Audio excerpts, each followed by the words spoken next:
están? Muy bienvenidos a Hoy es Noticia, miércoles, día primavera, la región metropolitana. Contamos que hasta ahora hay 23 grados de temperatura. Se está registrando ahora la máxima. Se había registrado una anteriormente a las 14 horas con 22 minutos de 20 grados. Sin embargo, a esta hora tenemos 23 grados con una décima de temperatura. Para mañana, ¿qué es lo que se espera? Se espera un con 24 grados de máxima. Y atención, porque este fin de semana, que es un fin de semana largo, se anuncian precipitaciones para el día viernes y temperaturas claramente más bajas que durante esta semana. Con esta imagen de la capital, comenzamos a revisar lo que está marcando esta jornada en titulares. 12 detenidos dejó un masivo allanamiento en un edificio de la comuna de Independencia tras la sustracción de un cruce de información relacionada con el caso de El Rey de Meix. La Fiscalía informó que investiga los delitos de secuestro, usurpación a la ley de armas, entre otros.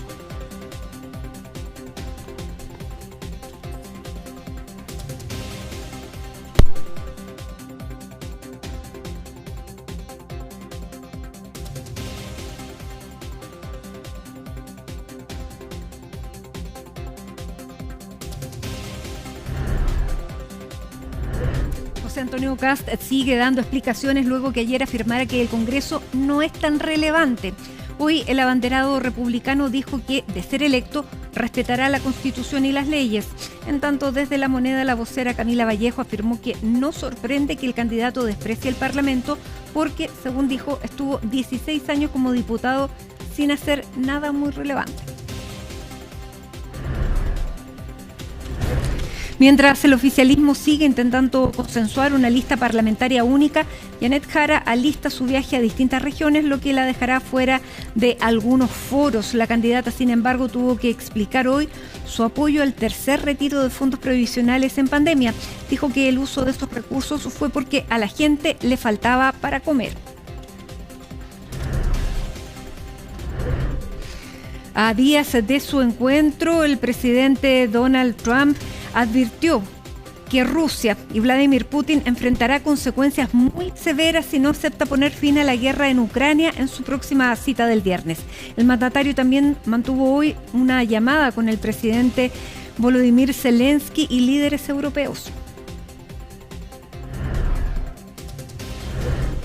Y impresionante registro del remo nacional en Asunción 2025. 8 medallas de oro, 3 de plata y 1 de bronce conquistaron las jóvenes estrellas del Team Chile en los Panamericanos Junior. Hasta el momento la delegación nacional suma 27 preseas, ubicándose en el tercer lugar del medallero general.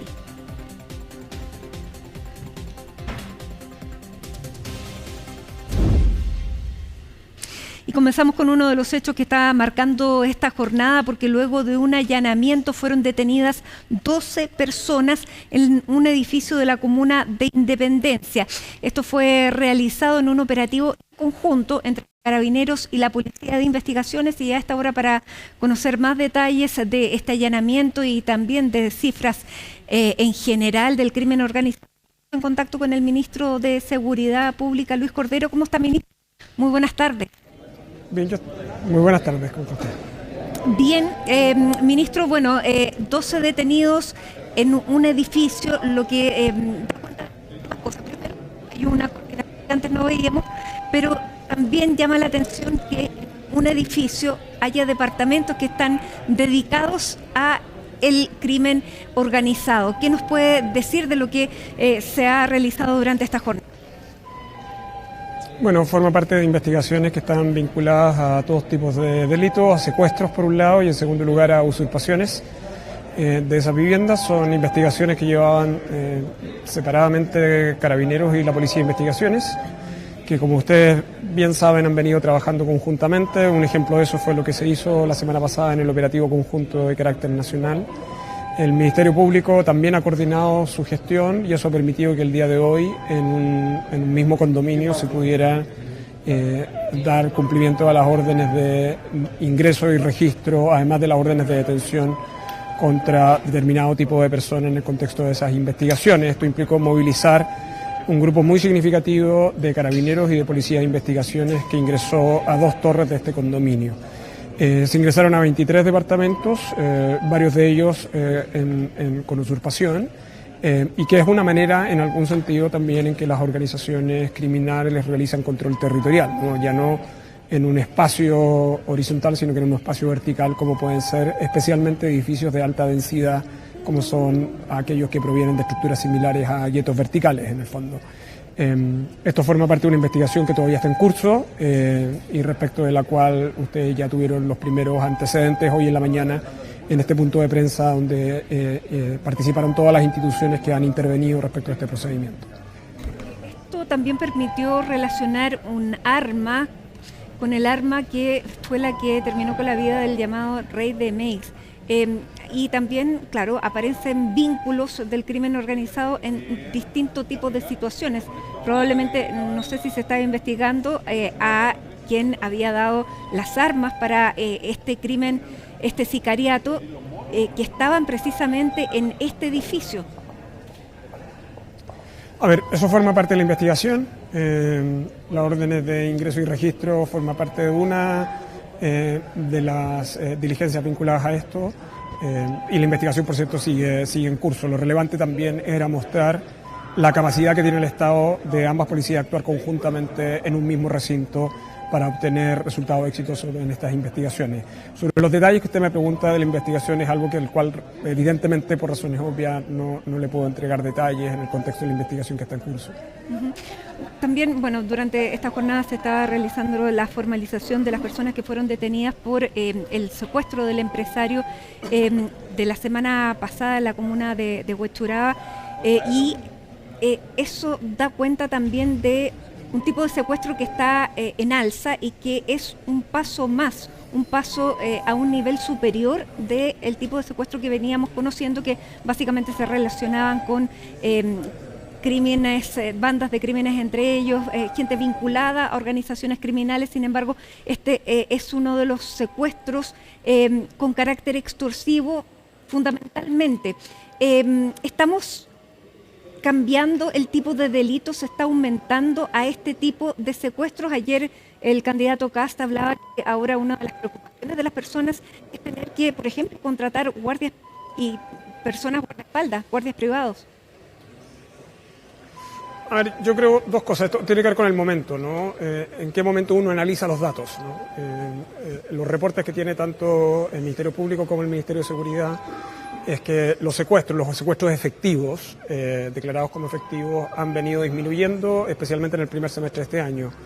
En segundo lugar, sin embargo, la composición al interior del tipo de secuestro, hay un tipo de secuestro que aumentó, el secuestro extorsivo, que habitualmente está vinculado a organizaciones criminales. Sin embargo, creo, y esto es un dato que es bien importante que esta mañana transmitieron todas las instituciones de seguridad, es la capacidad que ha tenido el Estado de Chile reaccionar rápidamente frente a esto. Solo quiero ejemplificar con lo siguiente. Desde que se implementó ECO a finales del año 2023, con los aportes del entonces Ministerio del Interior y hoy día el Ministerio de Seguridad Pública, en el caso del delito de secuestro ya se han formalizado 162 personas. En los secuestros ocurridos en los últimos días, de los 5, hay 21 personas detenidas, 3 de ellos fueron esclarecidos en menos de 24 horas, incluyendo el que al cual usted ha hecho referencia. Lo que ha demostrado el Estado estos días es una capacidad muy eficaz de intervención y es parte también de lo que estaba detrás del operativo de esta mañana. Entonces, creo que hay que tener cuidado con hacer juicios prospectivos cuando en estricto rigor hay que analizar la reacción estatal que ha existido hasta ahora, que entre otros está atacando muy intensamente este tipo de delitos y además este tipo de organizaciones criminales que además en su interior han ido mutando, como explicó esta mañana el fiscal Barros, porque buena parte de los líderes de esas organizaciones ya se encuentran presos y por lo tanto ha ido mutando a estructuras de menor complejidad y probablemente que han generado otras condiciones para la comisión de estos delitos, pero que han sido perseguidos rápidamente. Entre esos 5 secuestros esclarecidos rápidamente, con 21 personas detenidas, más el operativo de esta mañana, Creo que las personas también tienen que tener la tranquilidad de que el Estado tiene capacidad de reacción oportuna y expedita, y sus instituciones actuando no solo integradamente, sino que cooperando mutuamente por un resultado común. Ahora, ministro, lo que yo le preguntaba, ¿estas organizaciones están en un nivel superior porque ya realizan este otro tipo de secuestros? Esas organizaciones, me imagino que, claro, ustedes han podido detener a esta cantidad de número de personas que usted me dice, pero no, probablemente no son todos. Por lo tanto, hay que estar alerta ya a ese nivel. A ver, yo diría dos cosas. La primera, Chile ha abordado intensamente la persecución de este tipo de delitos, tal como lo ha dicho el fiscal nacional, para transmitirle a este tipo de organizaciones que en Chile secuestrar no es gratis y que por lo tanto no solo se pesquisa, sino que se pesquisa rápidamente. En otros términos, diluir, desincentivar la figura del secuestro como negocio, ¿no? Y esa es la razón por la cual las instituciones policiales y el Ministerio Público actúan tan rápidamente en este caso de delitos. Eliminar la brecha de impunidad, ese factor es clave para que ese tipo de delitos no se expandan como empresas criminales que explotan este tipo de actividad. Y en eso yo creo que el país ha actuado adecuadamente, se han otorgado competencias y recursos, se han fortalecido las instituciones. El ejemplo del día de hoy es el mejor ejemplo en ese sentido. Y lo segundo tiene que ver en la manera en cómo se han golpeado ese tipo de organizaciones, y eso ha hecho que éstas se encuentren en algún sentido las más complejas, debilitadas. Pero por cierto, como usted bien advierte, lo que no puede suceder es que el Estado no deje de actuar activamente en esto. Es decir, el Estado tiene que tener la capacidad de anticiparse al funcionamiento de este tipo de organizaciones que tienen una capacidad muy rápida, muy expedita de adaptabilidad pese a los golpes que realizan las policías y los fiscales.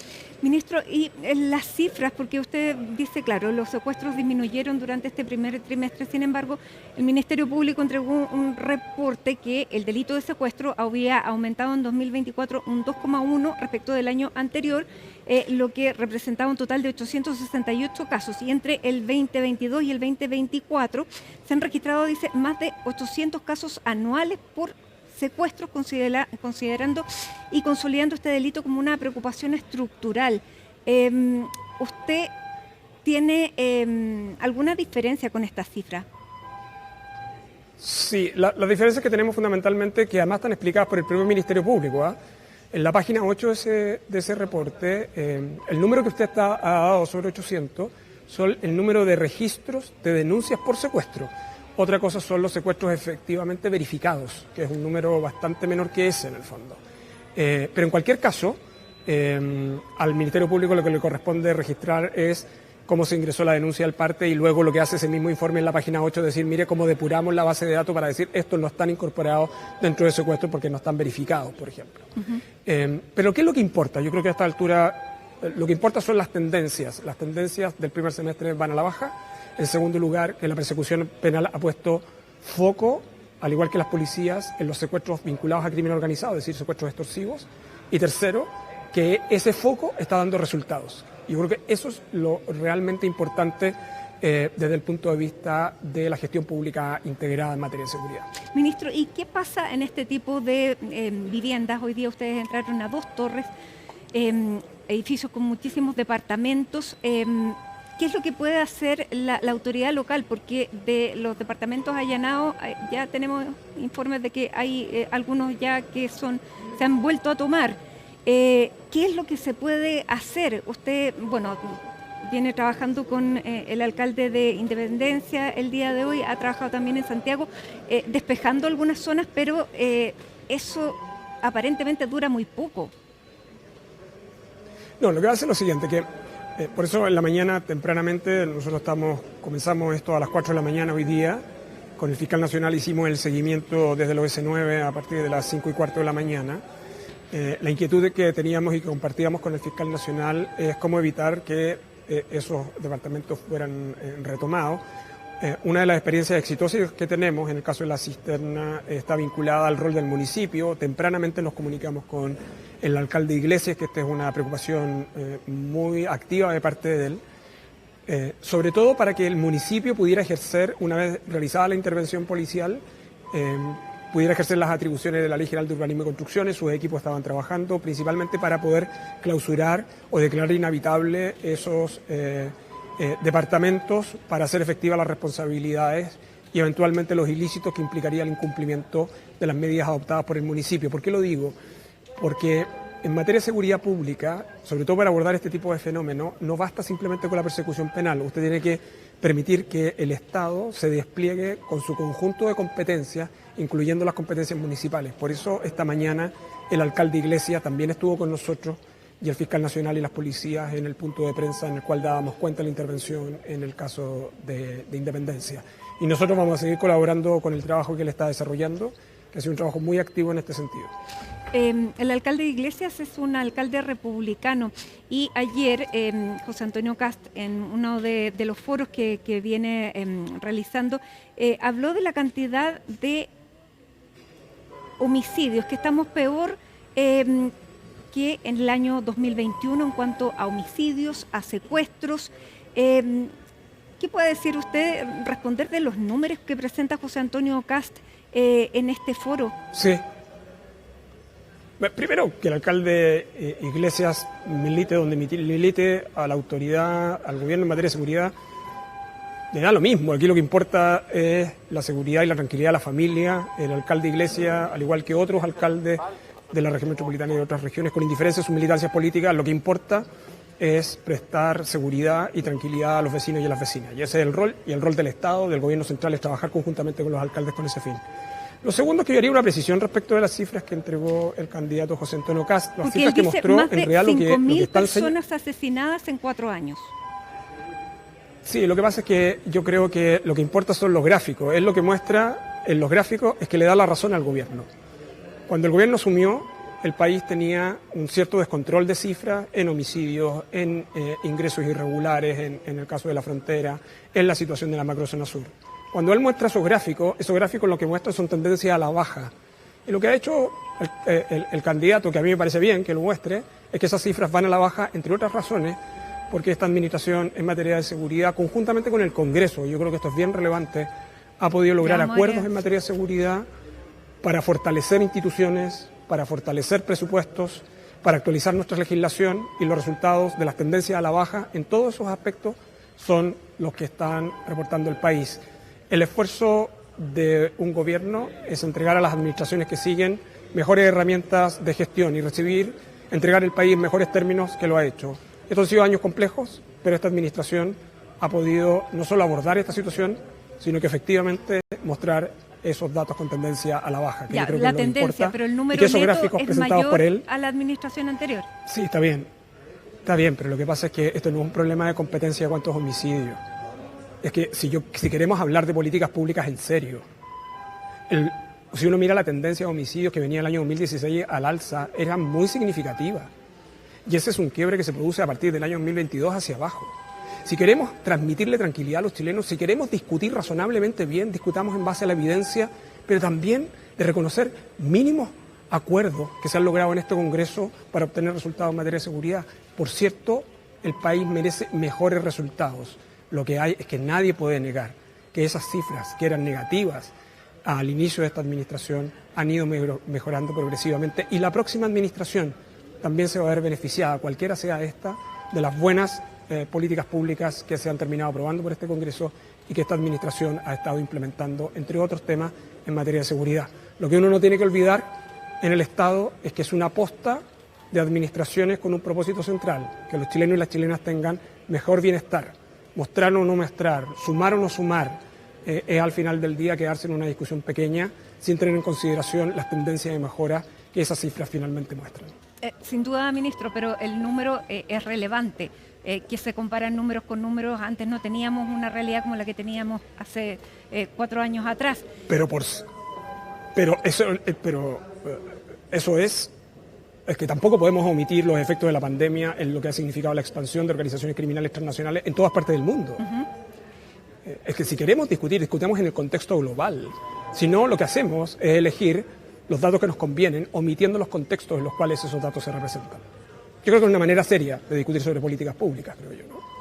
Sí, ministro, usted hablaba de que habían trabajado muy bien con el Congreso en materia de seguridad. Y también ayer él dice una frase desafortunada que no quiso decir lo que dijo, que él se va a respetar las leyes y la Constitución. El también candidato Kast dijo que el Congreso no tenía tanta importancia y que se podía gobernar a través de órdenes... potestad reglamentaria. Potestad reglamentaria. Ese usted que el abogado me ayuda. Muchísimas gracias. Y ahí le quiero preguntar, porque saltan todas las alertas de lo que significa una persona que tiene una tendencia más autoritaria. Efectivamente, en Chile, ¿se puede o no gobernar por decreto? Porque no... José Antonio Kast no lo dijo directamente, no usó la palabra decreto, pero sí la usó Evelyn Matei unos meses atrás y pasó desapercibido. También lo dijo el senador del Partido Comunista, Daniel Núñez. En Chile se puede gobernar hasta qué punto con este tipo de órdenes y de, digamos, de lo que usted me acaba de... Sí, de potestad reglamentaria, de reglamentos en el fondo. Sí. Ya. Yo ahí quisiera hacer dos distinciones. La primera es el Congreso tiene un rol principal. Mire, en materia de seguridad, Chile ha actualizado su legislación, ha fortalecido instituciones y ha aumentado el presupuesto en materia de seguridad con el trabajo en el Congreso. De hecho, los acuerdos de gobierno y oposición han sido en el Congreso. Y buena parte de lo que se está gestionando hoy día en materia de seguridad, que el gran desafío que Chile tiene hacia adelante, cómo mejorar en materia de gestión de seguridad pública, hubiese sido imposible sin el Congreso Nacional. O sea, ese es el rol, creo que representa la magnitud. En ocasiones como que nos extraviamos en una disputa entre gobierno y oposición, y yo soy de aquellos que se siente orgulloso de los acuerdos que el país ha llegado en este Congreso Nacional para abordar los temas de seguridad. Uh-huh. Lo segundo es que en el diseño institucional chileno, por el modelo de la Constitución del 80, pese a la reforma, el sistema institucional chileno tiene un mecanismo presidencial corregido y aumentado, ¿no? O sea, es un presidencialismo muy fuerte. Sin embargo, en Chile hay que tener cuidado para compararlo con otros países y sobre todo los candidatos que quieren promover algunas reglas tienen que tener en consideración de que en Chile, pese a ese presidencialismo, existen mecanismos de contrapesos muy fuertes al presidencialismo y una de las instituciones emblemáticas en ese sentido que no tiene una reproducción equivalente en otras partes del mundo es la Contraloría General. En otras partes del mundo hay contralorías, pero no hay una que concentre tanto poder para compensar el poder del presidente como la Contraloría General de la República en Chile. Entonces, en Chile no podría suceder algo así como las órdenes ejecutivas de Trump sin control por parte de un órgano tan importante como la Contraloría. ¿Eso por qué importa? Porque si uno quiere proponer mecanismos de uso administrativo, tiene que tener en consideración de que en Chile existe un mecanismo de control preventivo muy intenso en la Contraloría. Sí. Y lo tercero que me llama la atención es que, paradójicamente, el ocupar la potestad reglamentaria, cuando Chile comenzó el retorno a la democracia, fue una de las estrategias que trató de abordar los gobiernos democráticos iniciales, el gobierno del presidente Elwin, el gobierno del presidente Frey, el gobierno del presidente Lagos, hasta la presidenta Bachelet, en un contexto de un Congreso binominalizado, es decir, donde habían políticas públicas que no se podían aprobar acá. Lo que se trató es de ejercer la potestad reglamentaria, y lo que hizo la oposición de esa época fue esencialmente llevar a esos presidentes de la República y a esa presidenta al Tribunal Constitucional. Entonces a mí en verdad lo que me parece más paradójico de todo esto es que se promueve una agenda respecto de la cual antes se oponía en el fondo. Ya, ¿no? Pero entonces al oficialismo tampoco le debiera preocupar. Es que yo creo que, mire, en ocasiones yo sé que la pasión de las campañas nos llevan a tomar, ser en ocasiones algo impulsivo en los juicios, pero yo no perdería de perspectiva la arquitectura institucional del sistema institucional chileno, que no tiene equivalente en el derecho comparado y que está pensada para controlar muy intensamente el presidencialismo. Y por eso también, no solo importa la Contraloría, sino que también importa el rol de control y la importancia que tiene este Congreso en la fiscalización de los actos del gobierno. Ya, sin duda. Pero ¿hasta dónde se puede gobernar con esta potestad reglamentaria? ¿Qué alcance puede llegar a tener?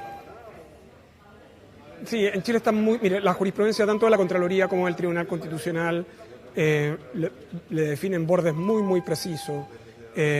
En general, la jurisprudencia es muy estricta con el ejercicio de la potestad reglamentaria del presidente, irónicamente por los requerimientos que la propia oposición formuló de los 90 en adelante. Es decir, los estándares tan rígidos para la potestad reglamentaria son herencia de un tribunal constitucional al cual recurrió habitualmente la oposición para objetar medidas de gobiernos democráticos. Pero más allá de eso, ¿le preocupa que el candidato diga que están buscando cuáles son todos los mecanismos que permite esta potestad reglamentaria para poder, en definitiva, gobernar, entre comillas, con mayor eficiencia? Y eso va unido a la frase de que el Congreso no es tan importante. Yo creo que la frase de que el Congreso no es importante es algo desafortunada, porque yo creo que el Congreso sí es importante por las razones que he indicado.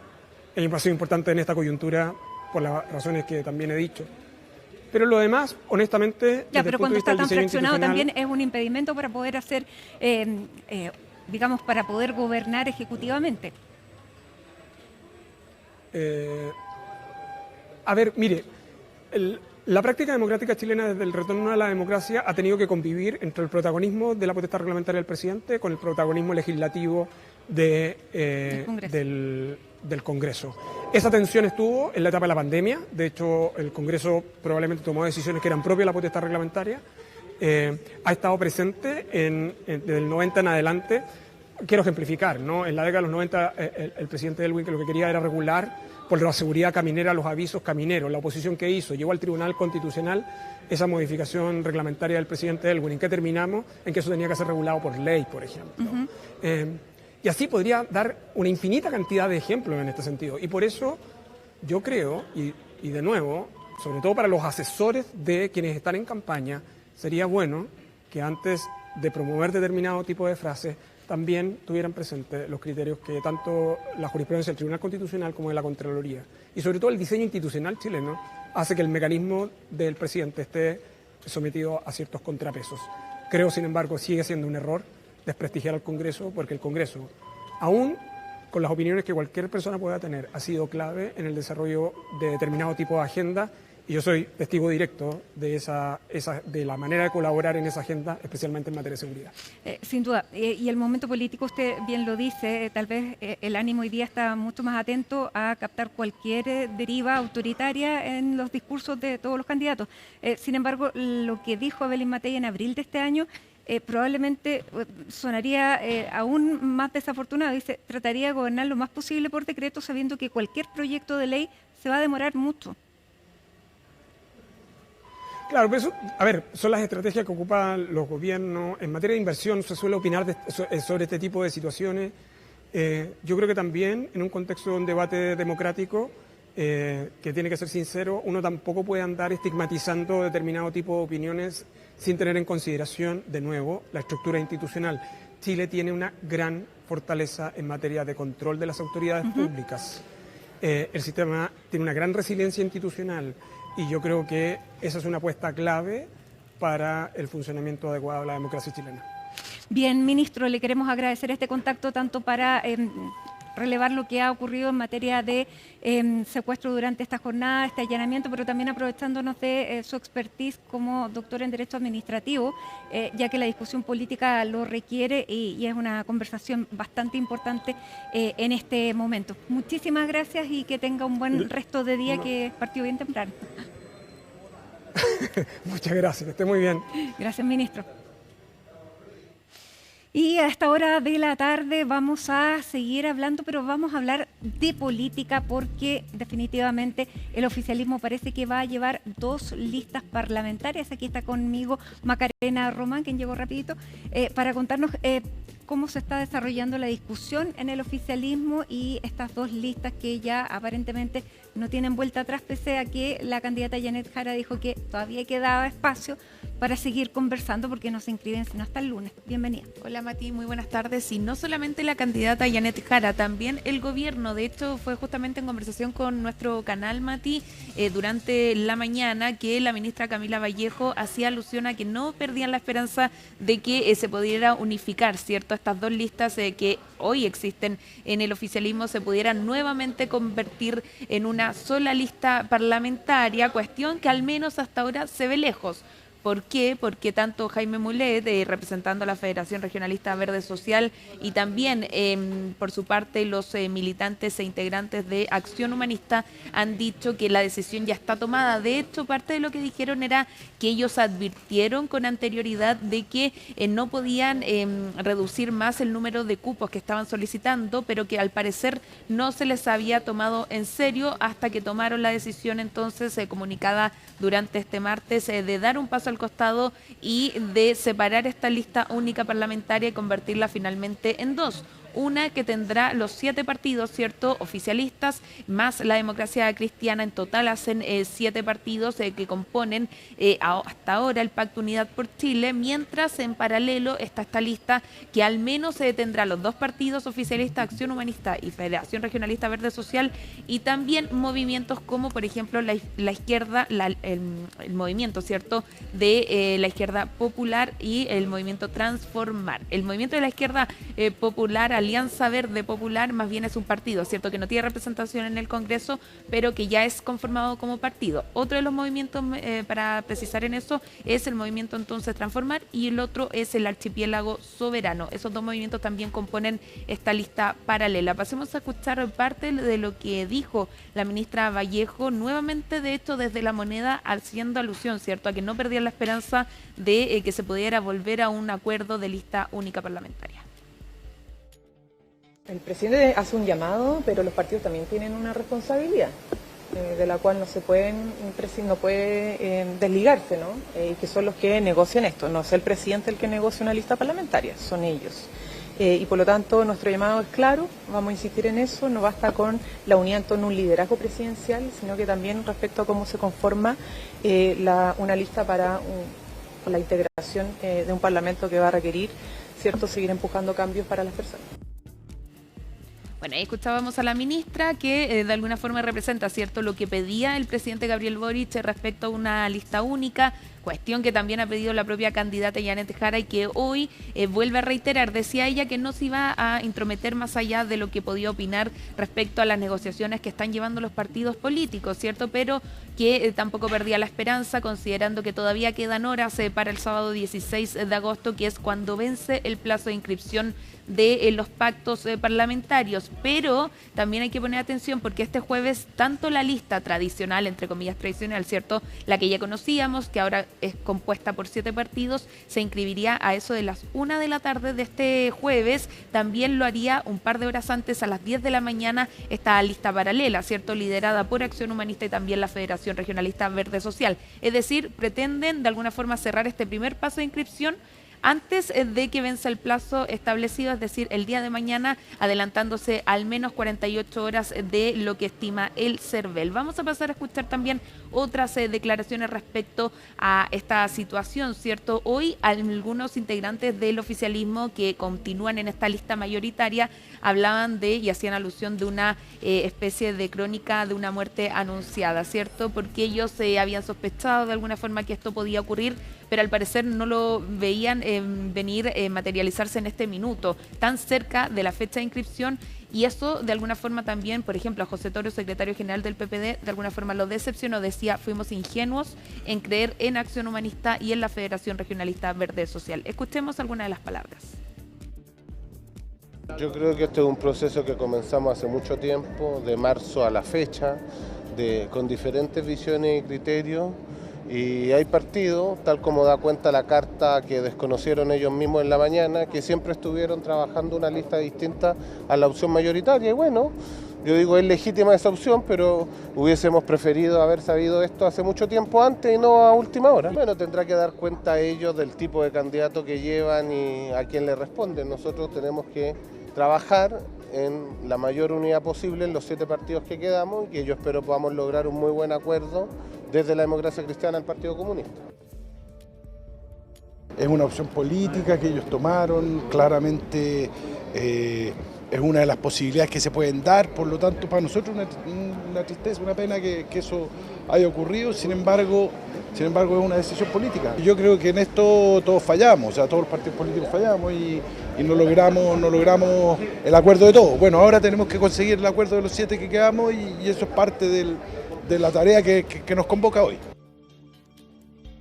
La verdad es que estamos partiendo la negociación, no había nada avanzado, habían diálogos sin lugar a dudas, como siempre nosotros dialogamos con todo el mundo, pero fue una mañana bastante fructífera, estamos conformando una lista muy interesante. Nosotros planteamos nuestra propuesta desde el comienzo, hace 3 meses. Nosotros siempre fuimos con la verdad por delante y lamentablemente los tiempos se agotaron y al menos nosotros, y entendemos que la Federación tampoco estamos en condiciones de volver atrás. Es una lástima, la responsabilidad es de todos, acá no hay un solo responsable, somos todos responsables, pero queremos buscar de alguna manera un conjunto y un plantel que salga muy fortalecido en términos de un apoyo legislativo para el futuro gobierno de Janet Jara.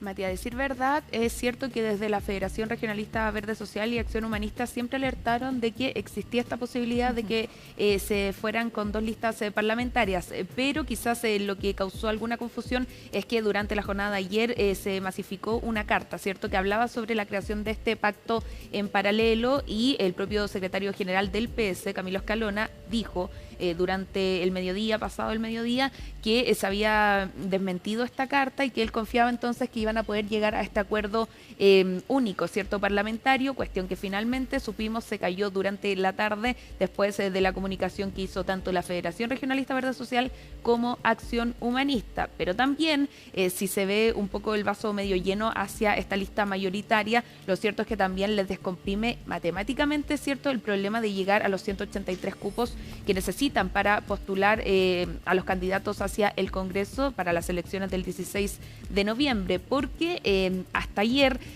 lo que sobraban eran al menos 30 cupos que había que reducir para llegar a un acuerdo de 183 candidaturas y hoy al menos hasta la mañana eran 17 los cupos que quedaban por reducir, así que también se puede sacar algo provechoso, podríamos decir, para esta lista mayoritaria después de la decisión de Acción Humanista y la Federación Regionalista Verde Social. Si bien lo reconocen dentro de los partidos que siguen integrando este pacto mayoritario, también decían que a pesar de esas dificultades ellos preferían ir con una lista única parlamentaria como era el objetivo desde un comienzo. Vamos a pasar a escuchar también en esta instancia otras declaraciones, pero que tienen que ver con el oficialismo, pero más bien puntualmente con la candidata Janet Jara, porque durante ayer un encuentro donde tuvieron otros candidatos presidenciales, Janet Jara habló sobre que no defendía o que no defendió llevar adelante el tercer retiro de pensiones. Sin embargo, se le pregunta a la candidata por algunas publicaciones que hizo a través de redes sociales donde sí salía apoyando el tercer retiro. Si bien ella desmintió aquella información, hoy dice que no recuerda si ella lo apoyó o no lo apoyó. Al menos no llegó hasta el Congreso, decía ella, a apoyar como sí lo hizo con el primer y segundo retiro, pero que más allá de esa polémica, ella hace alusión de que era una medida que era necesaria, al menos el primero y el segundo, porque había gente que básicamente estaba pasando cierto hambre, frío a través y bajo el marco de la pandemia. Vamos a pasar a escuchar algunos ambientes de lo que generó esta polémica dentro de su comando, que por cierto no genera mucha comodidad un tema como este, en especial que tiene vínculo con lo económico, que es donde más bien ha tenido las mayores diferencias la candidata con su equipo económico. Y donde cada frase que se dice queda para, digamos, para recordársela, para preguntarle, y que genera una controversia que solamente va creciendo. Y es el caso de Jara, el caso de Kast el día de ayer. Evelyn Matei también ha tenido otras frases ahí que ha tenido que salir a resolver. Por lo tanto, cualquier equivocación es bien sancionada públicamente. Y ahí va el dicho, ¿cierto?, que uno es dueño de sus palabras, esclavo de sus palabras y dueño de sus silencios. Todo pero lo con que un candidato es muy difícil. Claro, pero que aquí se materializa entonces en la polémica que puede ocurrir a raíz de publicaciones pasadas o las propias declaraciones que dan en cada uno de los puntos o actividades que tienen ahora como candidatos. Escuchemos. El tercer retiro y que la candidata incurrió en ella sí había apoyado en algún momento el tercer retiro. ¿Cómo lo ve usted? No sé de lo que me están hablando. Hay publicaciones donde ella sí salía apoyando el tercer retiro. ¿Qué le parece eso? No voy a hacer ninguna declaración. Déjenme llegar porque yo tengo que trabajar, así que permiso. Ella ya se pronunció. Pero ella negó que había... Ella ya se pronunció, es lo que ella dijo, eso. Bueno, dos de las personas que han hablado bastante el último tiempo y les han sacado a refrendar sus dichos han tenido que hacerse cargo. De hecho, solo paréntesis, Mati, Luis Eduardo Escobar, cierto integrante del equipo económico de la candidatura Janet Jara, hoy se reunió un poquito antes de que llegara al comando de Janet Jara con Paulina Bodanovich en la sede del Partido Socialista. ¿A raíz de qué? A raíz de las diferencias, ¿cierto?, que se habían dado en torno al sueldo vital. Paulina Bodanovich en Tolerancia Cero, en nuestro canal, decía ella que sí era partidaria de un sueldo vital, pero Luis Eduardo Escobar había dicho jornadas anteriores que al menos en este minuto no era posible llevar a cabo esa medida, una medida que estaba contemplada en el programa de primarias de Janet Jara y que tendremos que ver ahora si se contempla o no. Vamos a pasar a escuchar, Matil, a la candidata, quien también responde respecto a esta polémica sobre su apoyo, al menos a través de redes sociales, hacia la medida del tercer retiro de pensiones. Usted ayer decía que no apoyó un tercer retiro y en las publicaciones decía lo contrario. Sí, ustedes me lo dijeron, por eso le digo, en ese minuto puede que no me haya acordado los detalles.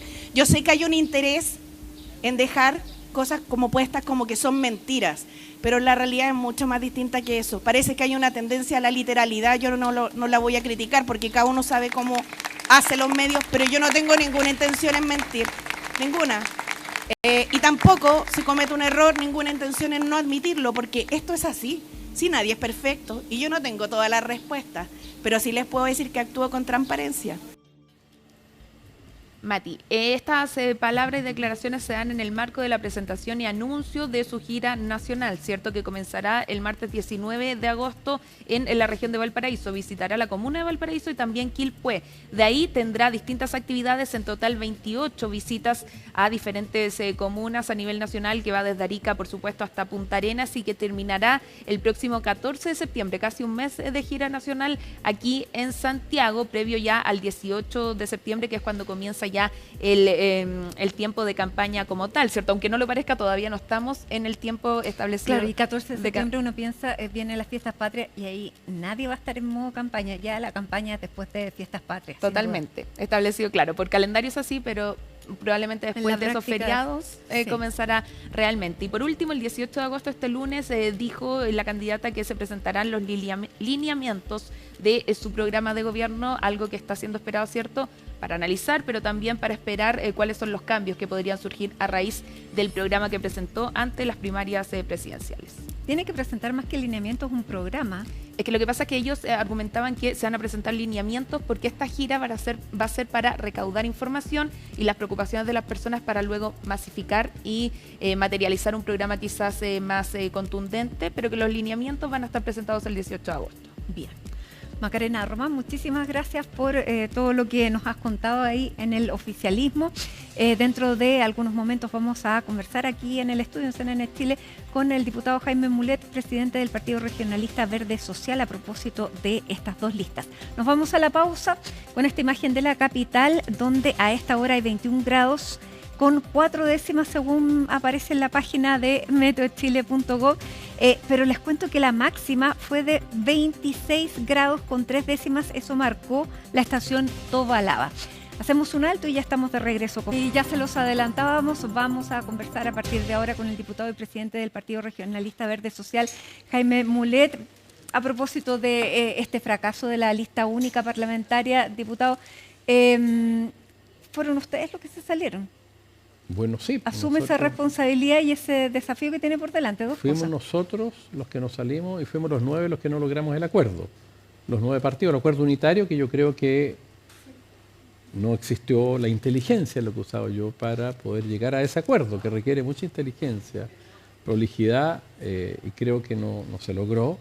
Obviamente no podemos esperar hasta el día final. Nosotros tenemos, como partidos políticos responsables, que obviamente existir en primer lugar, y creo que una negociación debe hacerse siempre de manera inteligente, sobre todo con un sistema electoral muy complejo, donde tienes que hacer competir a 9 partidos políticos que por definición son competidores en 3 lugares. O sea, pero ustedes venían trabajando en un plan B desde enero, ¿no? No, desde siempre.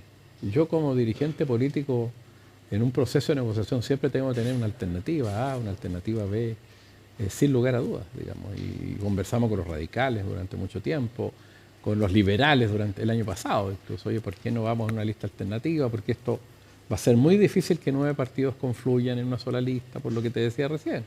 Entonces siempre lo planteamos y conversamos con la DC, con los radicales, con los liberales, con Acción Humanista, siempre. O sea, hubo diálogo porque tú tienes que tener una alternativa en un proceso de negociación de esta naturaleza. Eso es lo más natural. Y también después al final ya con algunos actores de fuera de los partidos oficialistas, como Populares, que también conversaron con varios partidos de eso, con Alianza Verde, que también conversaron con varios partidos de esos.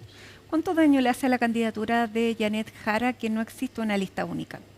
Yo creo que no tiene por qué hacerle daño, creo que no hay que dramatizar, creo que uno la puede ver también desde otra perspectiva, donde hay un grupo de partidos que estaban fuera de la alianza de gobierno y que hoy día van a estar en una lista parlamentaria alternativa, que es la gente progresista que está en Populares, está en Transformar, con Sharp, en distintos lugares que están todos con Janet Jara.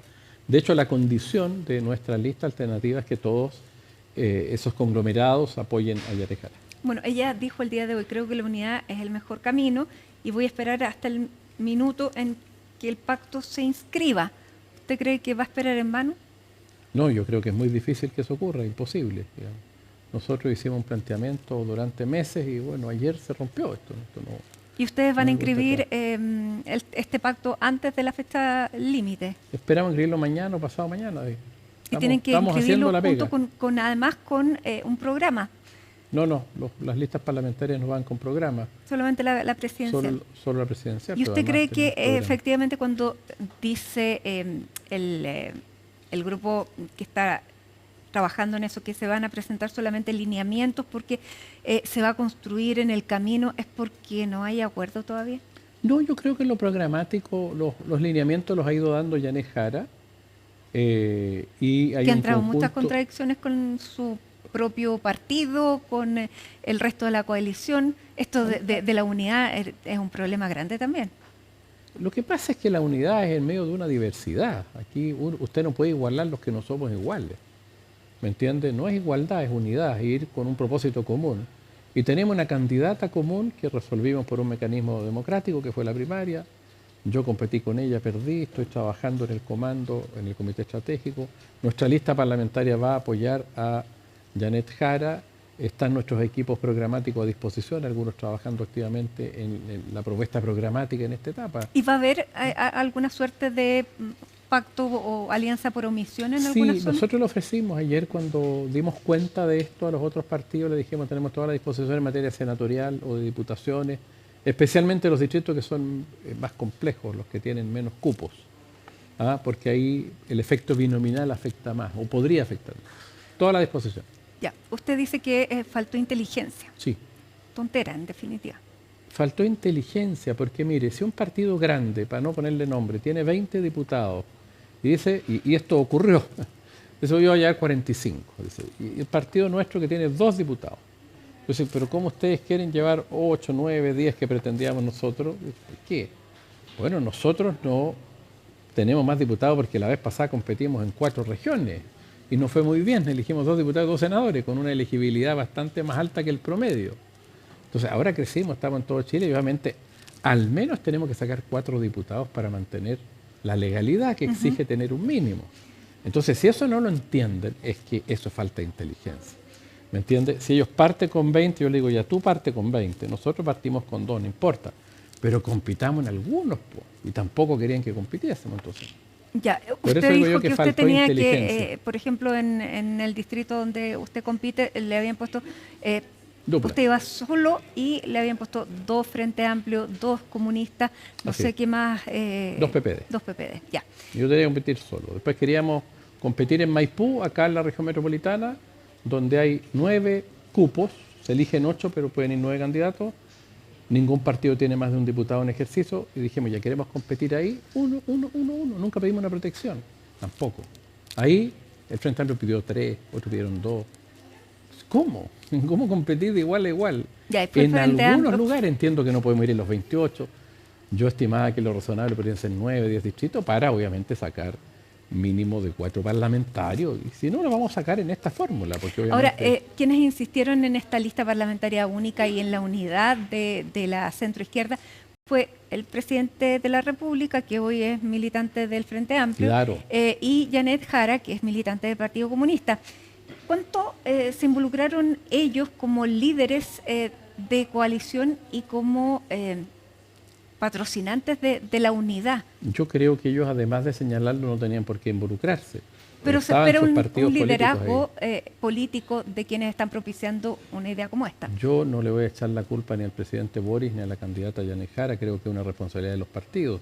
Ellos dieron una señal a todos los partidos, los propios y los ajenos. Y bueno, y no se logró eso, y eso obviamente no es responsabilidad del presidente. Es responsabilidad de quienes operan esto, que son los presidentes, los secretarios, los equipos electorales, que no fueron capaces, o no fuimos, si usted quiere. Ya, pero lo paradójico es que sean precisamente eso, los partidos de esos dos líderes los que pusieron más dificultades, de acuerdo a lo que he entendido por lo que usted yo le ha puse dicho un ejemplo públicamente. Recién, yo no quiero personalizar o decir este partido, este otro, en general esto es colectivo, pero creo que los partidos mayoritarios tienen que ejercer liderazgo.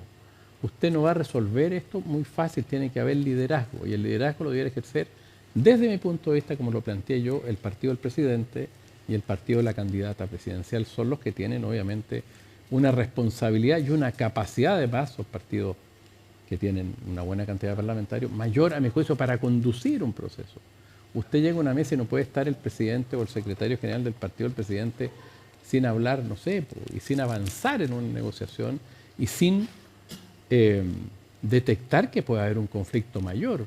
Usted no puede dejar, es cierto, a un partido político herido, un partido nacional, si usted quiere, decirle no, desaparece. No, eso es un error porque ese partido, bueno, puede aliarse con otros partidos y competir en todas partes. Ya, y eso es lo que van a hacer. Bueno, vamos a competir, sí, obvio. No, sí, obvio. Pero también ustedes pueden salir damnificados también. Esta es una apuesta. Es un riesgo que nosotros asumimos. Es la ciudadanía, en definitiva, la que tiene que decidir a quién va, a quién elige, y no un grupo de personas que se reúne. También hemos planteado todo, modificación al sistema legal, a presentación de proyectos. Hace 2 años atrás vislumbré esto. Yo presenté un proyecto de ley para federar partidos, para que se vayan uniendo sin tener que desaparecer, ¿cierto?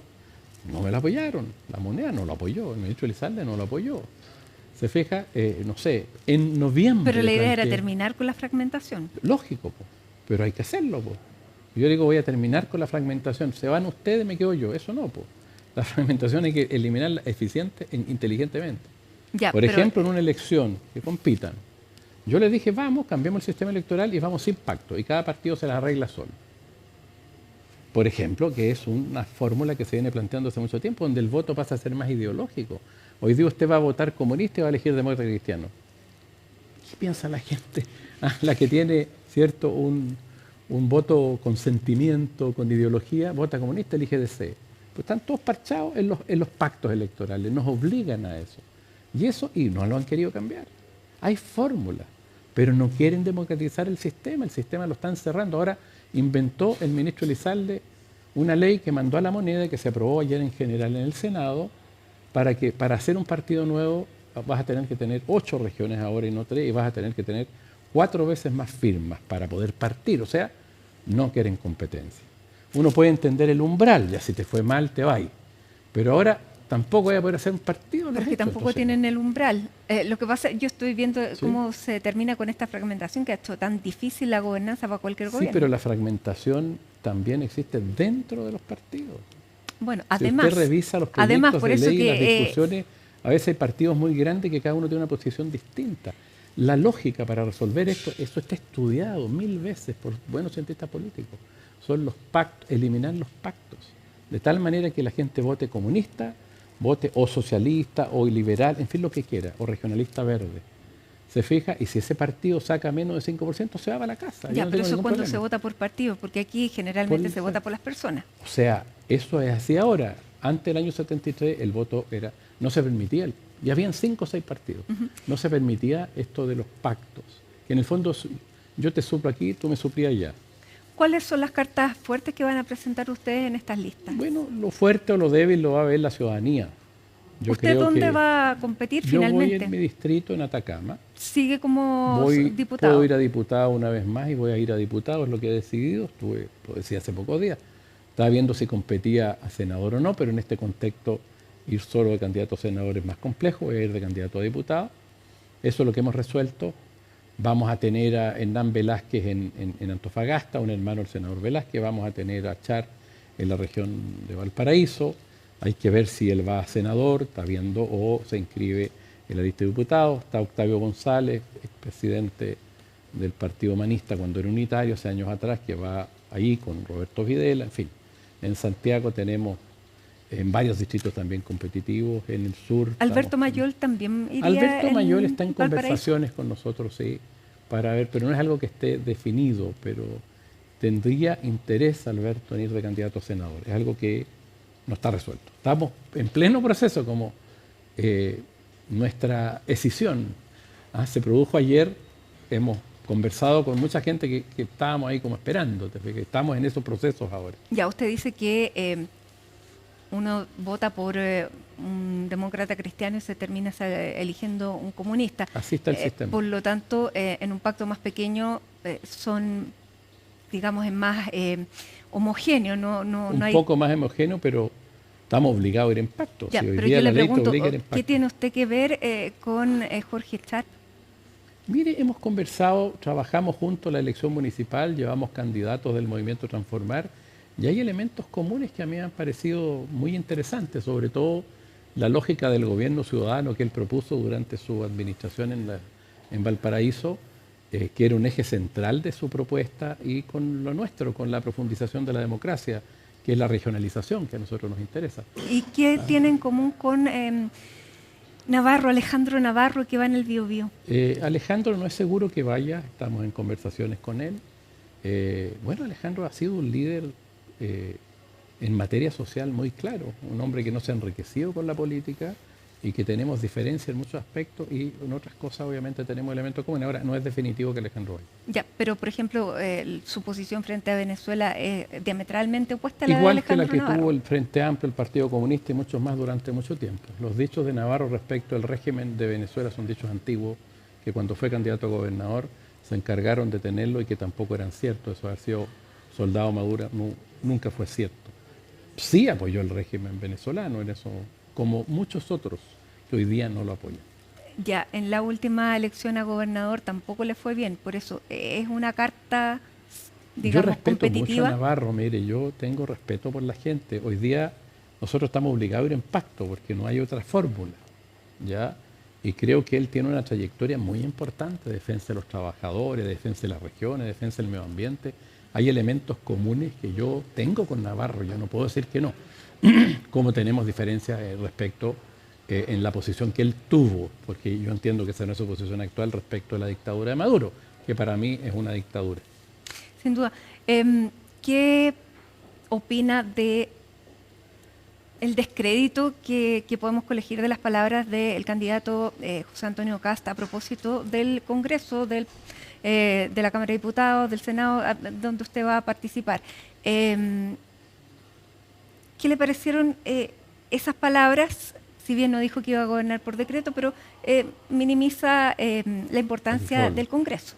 Me genera cuidado, susto, preocupación, porque el Congreso puede estar muy disminuido o de mala apreciación ciudadana, pero obviamente el país se gobierna con leyes, también con decretos, digamos, pero si usted revisa el programa de Kast para hacer las cosas que él plantea, el país requiere leyes. No, él no va a venir a administrar lo que hay hoy día. Él por lo menos quiere, plantea una serie de disminuciones, por ejemplo, del aparato del Estado. Eso requiere ley. Requiere tener una política distinta en materia de frontera. Eso requiere ley. Y una serie de propuestas que yo le he escuchado requieren ley. Entonces, que diga que el Congreso no le sirve, creo que es un error de parte de él. Y creo que lo pone en potencia como un eventual dictador o un presidente autócrata. Y eso evidentemente a mí me preocupa, porque la última persona que gobernó por decreto en este país fue el dictador general Augusto Pinochet, con su junta militar. Ya, digamos, pero él habló de potestad reglamentaria, él no usó nunca la palabra decreto. No, la potestad reglamentaria es los decretos. La potestad reglamentaria del presidente de la República son los decretos, los reglamentos. Todo lo que no es ley es potestad reglamentaria, se fija, así como las ordenanzas municipales en los municipios, que son la manera de hacer normas. La potestad reglamentaria del presidente es muy importante. Todos esos decretos es la potestad reglamentaria. Cuando nombra, cuando hace un reglamento para, no sé, reglamentar una ley. Pero si usted quiere, por ejemplo, eliminar un ministerio o un servicio, se requiere una ley. Si usted quiere eliminar el CERNAM y otras cosas como plantea él, se requiere una ley. Porque aquí no estamos eligiendo un rey, estamos eligiendo un presidente. Y justamente conversábamos recién con el ministro Cordero, que en su calidad de experto en Derecho Administrativo. Doctor en Derecho Administrativo, claro. Él decía que en Chile existían los mecanismos y los contrapesos necesarios para que efectivamente el presidente, que es un régimen presidencialista, no se convirtiera en un soberano, en un rey. Claro. Que existe la Contraloría y que existe el propio Congreso. ¿Por qué entonces tiene este temor democrático con José Antonio Kast? Bueno, porque él está diciendo que quiere gobernar, ¿cierto? O ponerle mucho, o disminuir el valor del Congreso. Y si usted tiene unas Fuerzas Armadas que en general son obedientes al presidente de la República de turno, y en general, perdone que lo diga, pero más proclive hacia la derecha, porque militar o carabinero jubilado que se mete en política entra a republicano o entra al partido de Kaiser. De manera que lo que hay dentro también políticamente, que yo soy muy respetuoso, pero ahí hay una formación que yo creo que se heredó de la dictadura, donde la mayoría al menos, yo lo veo cuando se retira. Y se van, hay un candidato que va por aquí por Estación Central y otros, en fin. Son ex oficiales, todos de derecha. Bueno, hay cierta tendencia, diré, a mi juicio, hacia la derecha. Entonces, si tiene, y usted tiene la presidencia y tiene el Senado, porque el Senado ya lo tiene en mayoría a la derecha, y si pierde la mayoría en la Cámara de Diputados, por ejemplo, bueno, ¿dónde lo controla? Es más complicado. Por eso que es importante tener el control democrático y no subvalorar, por muy desprestigiado. Seguramente esto capaz que hasta le dé más votos.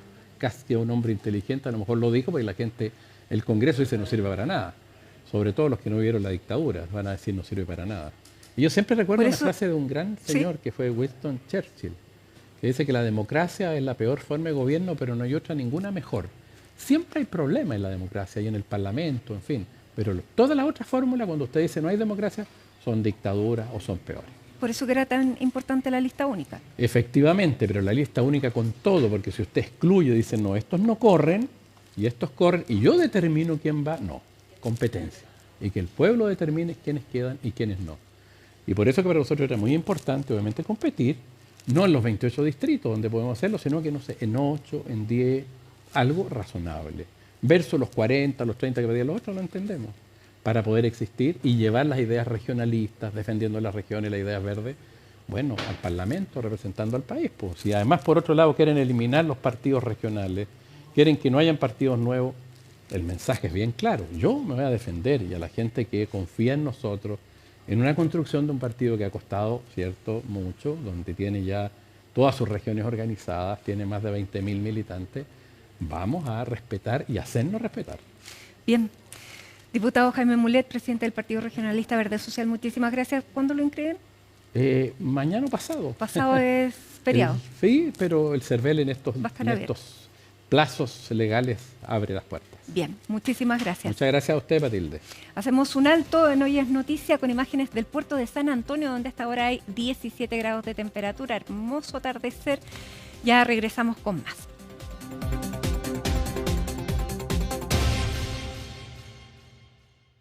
Conversábamos recién los dichos de José Antonio Kast respecto de la relevancia del Congreso.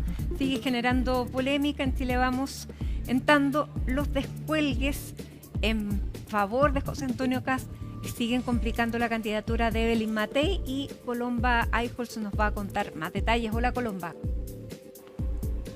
Muy buenas tardes, Matías. Y esas eran declaraciones que ayer provenían desde el Congreso, luego de este encuentro que encabezaron los tres candidatos presidenciales, José Antonio Kast, Janet Jara y Evelyn Matei. Pero hoy son críticas que provienen desde La Moneda, específicamente por parte de la ministra vocera Camila Vallejo, quien criticó las declaraciones del candidato presidencial del Partido Republicano, José Antonio Kast, quien, recordemos, ayer participó del encuentro Moneda Patria Investment, convocado justamente por esta empresa de inversiones, que invitó, como ya decía, a los tres abanderados, donde en la exposición de José Antonio Kast, justamente él hablando de la eficiencia del Estado, de las instituciones, y se convierte en presidente de la República, dijo que el Congreso era importante, pero no era tan relevante como ustedes creen, le decía a la audiencia, automáticamente generando reacciones en el Congreso, quienes incluso esbozaron de las declaraciones del candidato presidencial José Antonio Kast que él gobernaría eventualmente vía decretos, algo que luego aclaró el candidato presidencial José Antonio Kast. Decía que en ningún minuto de su exposición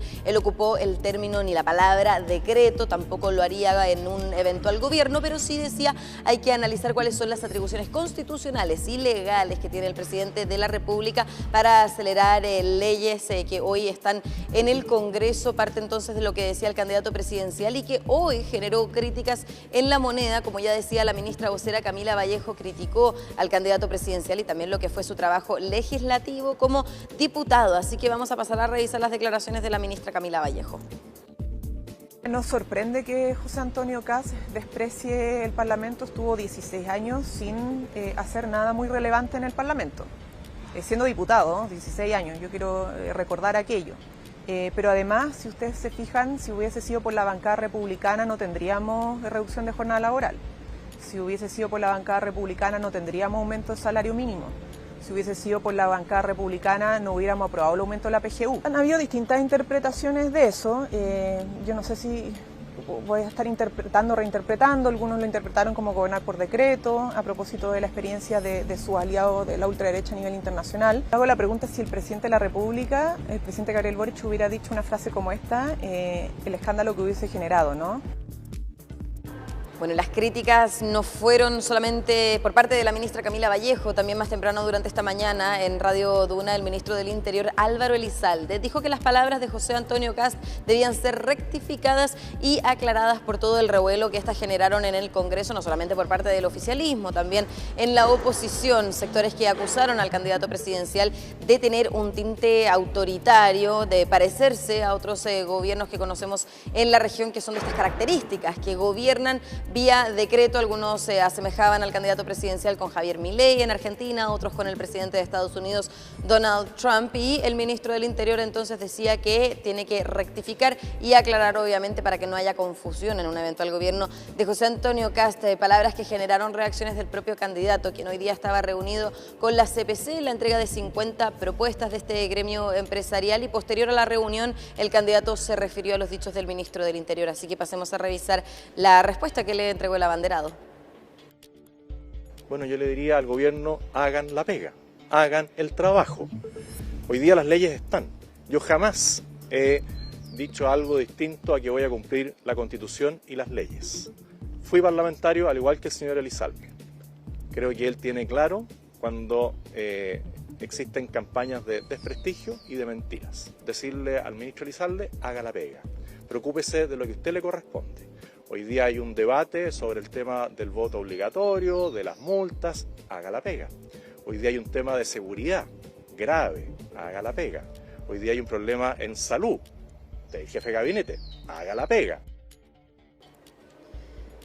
Bueno, y en medio de esta polémica, Mati, lo cierto es que también se fueron conociendo otras declaraciones de candidatos presidenciales o parte del comando en el caso de la candidata Janet Jara. Hablamos del senador Daniel Núñez, quien hace un tiempo estuvo con nosotros aquí en el programa Aquí se debate, en donde decía el senador también se puede gobernar vía decreto cuando, por ejemplo, no hay acuerdo en el Senado. Se puede analizar también cuáles son las atribuciones legales, constitucionales que tiene un presidente para gobernar vía decreto. Algo que también había dicho en abril de este año en la Radio Infinita, en el programa Ahora es Cuando, con Juan Manuel Astorga, la candidata presidencial Evelyn Matei, que ella probablemente iba a gobernar vía decreto para acelerar un par de leyes, por ejemplo. Incluso ejemplificaba cuáles serían esas leyes en esa declaración. Así que también, si nos vamos un poco para atrás en los meses, en los recientes meses de este año, lo cierto es que también hay declaraciones similares a lo que decían parlamentarios esbozados de las declaraciones del candidato presidencial, Mati, que también vale recordar, y él lo aclaró, no utilizó la palabra decreto, tampoco decía que va a gobernar por esa vía, simplemente que iba a analizar cuáles son las atribuciones del mandatario, legales y también constitucionales, para poder acelerar, para hacer más eficaz el poder legislativo, por lo menos lo que es la tramitación de las leyes de nuestro país. Ahora, también en la oposición hay diferentes polémicas que se han dado durante esta jornada, no solamente la que tiene que ver con estos decretos y las declaraciones de José Antonio Kast, sino también una polémica que se está dando por lo que ya conocemos como descuelgues al interior de Chile Vamos de la candidatura de Evelyn Matei. Hoy se conoció también la del alcalde de Tucapel, el militante de Renovación Nacional, que dijo que él iba a votar por José Antonio Kast. De alguna manera también esto fue desdramatizado desde Chile Vamos en el Congreso, así que también vamos a pasar a revisar las declaraciones de quienes hoy militan en Chile Chile Vamos y también ven a sus pares salir de sus filas o alejarse al menos para elegir otra candidatura, en este caso la de José Antonio Kast. Pasemos a revisar esas declaraciones. De Chile Vamos han habido 3 personas que se han pronunciado en favor del candidato Kast. Yo creo que los militantes tienen que respetar las decisiones que toman sus respectivos consejos generales y si no están de acuerdo tienen que suspender automáticamente su militancia. Aquí hay una definición tomada no por una conveniencia electoral, sino que por un convencimiento. Nosotros apoyamos a Evelyn Matei y creemos que es lo mejor para el país. Yo creo que empieza la campaña recién el día lunes con los candidatos inscritos y el despliegue territorial, el intercambio de ideas, los foros. Vamos a ir viendo cómo Evelyn Matei va captando hoy día la candidatura que más tiene alcaldes, concejales, gobernadores, diputados, senadores. Sigue siendo por lejos la de Evelyn Matei, pero estos 3 meses son maravillosos para la democracia porque le permiten a todas las candidaturas expresar su idea y plantear su solución a los problemas del país. Nosotros estamos en política por convicciones y no por conveniencia. Y las convicciones de Bópoli, las convicciones de los parlamentarios y de los militantes de Bópoli están en apoyar con toda la fuerza y con todo el compromiso a Evelyn Matei para que sea la próxima presidenta de Chile. Esas mismas convicciones son las que le pedimos a nuestros socios de coalición, son las que le pedimos a Chile Vamos, a la UDI, a Renovación Nacional, que en su gran mayoría así lo han demostrado. Pero hay situaciones excepcionales que muestran que actúan en base a conveniencia y no a convicciones. A ver, yo creo que uno esperaría que siempre estuviesen todos muy alineados en lo mejor para Chile.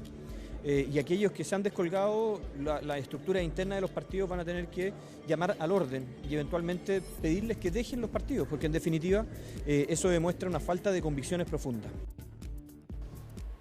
Bueno, y de hecho hay 2 procesos abiertos en el Tribunal Supremo de Renovación Nacional por las declaraciones del expresidente de este partido, Carlos Larraín, quien recordemos en 2 ocasiones ha dicho que va a apoyar a José Antonio Kast, y también la suspensión de la militancia del senador Alejandro Kuzanovich por también haber dicho públicamente que iba a apoyar al candidato presidencial del Partido Republicano. En medio, Mati, también de una semana que es bastante importante porque se van a inscribir las candidaturas presidenciales y parlamentarias el próximo lunes y están ya terminando las negociaciones en los diferentes partidos, tanto de oposición como de oficialismo, para poder zanjar los pactos electorales, y todavía estábamos a la espera de lo que pudiera decir Demócratas, porque recordemos el partido liderado por la senadora Jimena Rincón ya hace un tiempo viene conversando con Chile Vamos para poder tener una lista única. La piedra en el zapato, eso sí, era justamente la candidatura al Senado del actual diputado apoyado por Demócratas, Miguel Ángel Calisto, quien está siendo investigado por el delito de fraude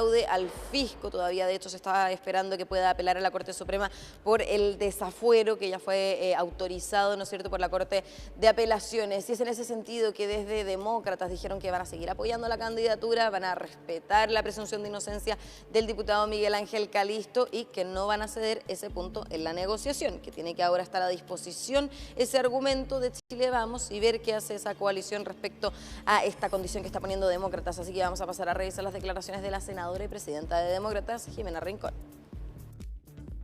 Hoy, respecto del diputado Calisto, estamos defendiendo la presunción de inocencia, su derecho a defensa y que en su carácter de autoridad electa sea únicamente la ciudadanía de la región de Aysén, que le ha dado la más alta mayoría, la que decida si mantiene su confianza en él.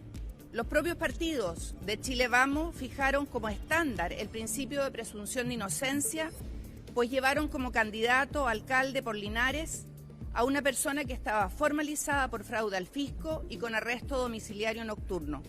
Situación muy lejana a la que hoy vive el diputado Calisto. Mira, es responsabilidad de Chile Vamos generar las condiciones para un pacto y quienes deben respetar el principio de inocencia tal como lo hicieron ellos en las elecciones municipales pasadas.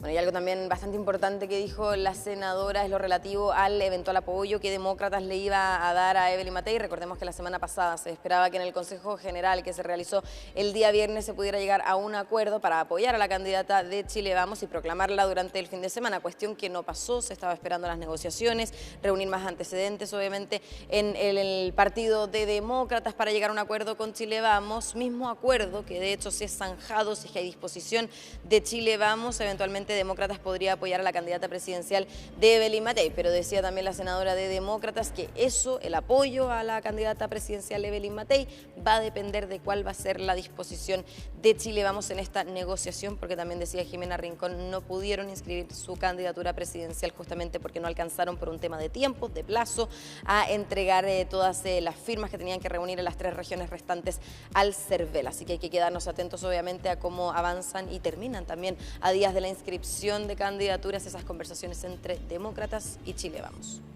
Bien, muchísimas gracias, Colomba. Seguimos esperando entonces a ver cuál va a ser la resolución del partido. 7 de la tarde con 2 minutos. Durante los últimos años hemos presenciado la presencia de inversiones brasileras en Chile y chilenas en Brasil. ¿A qué se debe este aumento y cuáles son las empresas que buscan posicionarse en el territorio brasilero? Pilar Gutiérrez nos va a contar cuáles. Hola, Pilar. Hola Mati, muy buenas tardes. Claro, las relaciones comerciales entre Chile y Brasil se han venido fortaleciendo el último tiempo. Hace ya varios años que algunas empresas chilenas han elegido ese país como un destino para realizar sus inversiones y también a la inversa. Muchas empresas cuya sede está finalmente en Brasil están también optando por Chile para realizar estos grandes desembolsos de dinero. En el primero de los casos que mencionábamos, el caso de organizaciones chilenas o grupos chilenos que deciden invertir en Brasil, esto es algo que viene ocurriendo hace bastante tiempo. Recordemos que, como ya sabemos, Brasil es la economía más grande de Latinoamérica, también se encuentra dentro de las 10 economías más grandes a nivel mundial y eso le ha vuelto un destino muy atractivo entonces para realizar estos negocios. Y una de las empresas chilenas que está eligiendo ese destino para realizar sus inversiones es Arauco, una empresa entonces que, como sabemos, está destinada a todo lo que tiene que ver con el sector forestal, la producción y generación de plantas de celulosa. Y en ese sentido, como nos comentaban desde esa empresa, desde los años 90 que ya están realizando operaciones, ciertos negocios entonces en Brasil. Eso es algo que ha venido ocurriendo hace mucho tiempo con, en primera instancia, las primeras plantaciones que se realizaban. Luego, más adelante, si bien a medida que fueron pasando los años, fueron comprando empresas de menor tamaño, hasta que el año pasado entonces realizaron y se dio a conocer la mayor inversión que se va a realizar por parte de Arauco, que es el desembolso de dinero más grande que ha realizado en su historia. Hemos hablado sobre este proyecto anteriormente en Agenda Económica. Se trata del proyecto Sucuriú, una planta de celulosa entonces muy grande que se va a realizar allí. Son 4.600 millones de dólares el desembolso de dinero que se está destinando entonces para la realización de ese negocio, y se espera entonces que, si todo va tal cual como está planificado y de acuerdo a los tiempos que están presupuestados, se espera que para el año de 2027 pueda entonces empezar sus operaciones. Pasemos a escuchar entonces lo que nos comentaba desde la empresa Arauco por el desarrollo de este nuevo proyecto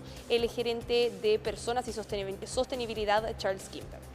Hoy estamos ahí construyendo una fábrica de celulosa. Es una inversión muy grande, la más grande que ha hecho la compañía en su historia, es de 4.500 millones de dólares y es para producir unas 3,5 millones de toneladas de celulosa.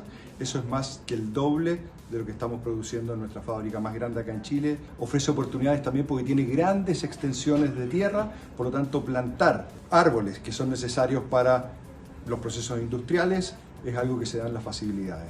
Y otro caso es el de empresa CMPC, que está controlada por el grupo Mate.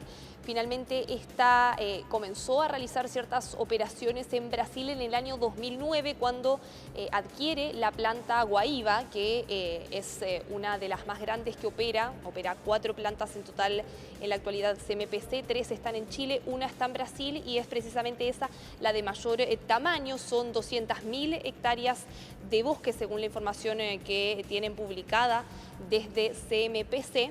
y en ese sentido no solo está esta planta, sino que también hay un proyecto futuro de abrir una segunda planta en Brasil. Es algo que se anunció el año pasado. Se trata del proyecto Natureza y que implica una inversión de más de 4.500 millones de dólares. Consultamos a la empresa CMPC entonces cómo va avanzando ese proyecto hasta la actualidad. Lo que nos comentaban es que todavía están en la fase preliminar, pero de que todo se concrete tal como se está esperando y que los tiempos se cumplan según lo que está estipulado, entonces debería seguir avanzando hacia adelante. Y otra empresa chilena que también tiene importantes inversiones en Brasil es Cencosud. Ahí comenzaron a marcar presencia en ese país en el año 2007, pero ya para el año 2010 es que se empiezan a consolidar de manera más fuerte con la adquisición de Superfamilia, Perini y también Bretas, que esta última cadena, hay que decirlo,